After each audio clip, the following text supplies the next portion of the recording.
నిన్నే చంద్రబాబు గారు ఎవరూ కూడా ప్రవర్తన కంట్రోల్లో ఉండాలి, బాధ్యతగా ఉండాలి అని ప్రత్యేకించి చెప్పుకొచ్చారు కలెక్టర్ల మీటింగ్లో.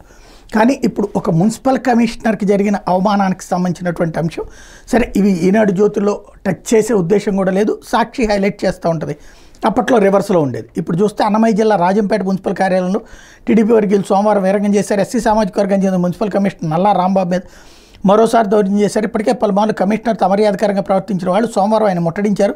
అనారోగ్యంతో ఉన్న ఆయన చుట్టుముట్టి బెదరగొట్టారు. బాత్రూమ్కి కూడా వెళ్లకుండా అడ్డుకున్నారు. తమకు ఉద్యోగాలు ఇవ్వాలంటూ దుర్భాషలాడుతూ కేకలు వేస్తూ ఇష్టారీతిని ప్రవర్తించారు.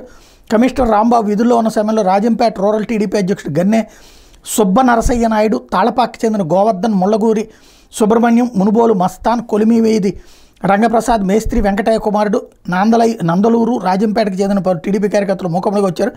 గతంలో ఇక్కడ పనిచేస్తూ మానేసిన తమ వారిని తిరిగి విధుల్లోకి తీసుకోవాలని డిమాండ్ చేశారు.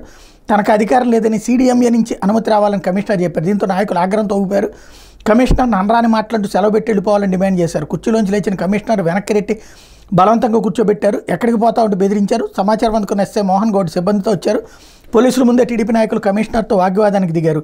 పోలీసులు కమిషనర్ కారెక్కించి ఇంటికి పంపించారు. కొద్దిసేపటి తర్వాత కార్యాలయానికి వచ్చిన కమిషనర్కు టీడీపీ వాళ్ళు వింతపత్రం ఇచ్చారు. తాను చెప్పిన వాళ్ళని ఉద్యోగంలోకి తీసుకోవాలని కోరారు. కాగా మున్సిపల్ కార్యాలయానికి వచ్చిన వాళ్ళు తనను భయపెట్టడమే కాక విధులకు ఆటంకం కలిగించారని, తనకు రక్షణ కల్పించాలని కమిషనర్ రాంబాబు పట్టణ ఎస్ఐకి ఫిర్యాదు చేశారు. ఈ ఫిర్యాదును కలెక్టర్, జేసీ, సబ్ కలెక్టర్లకి పంపినట్టు కమిషనర్ ప్రకటించారు.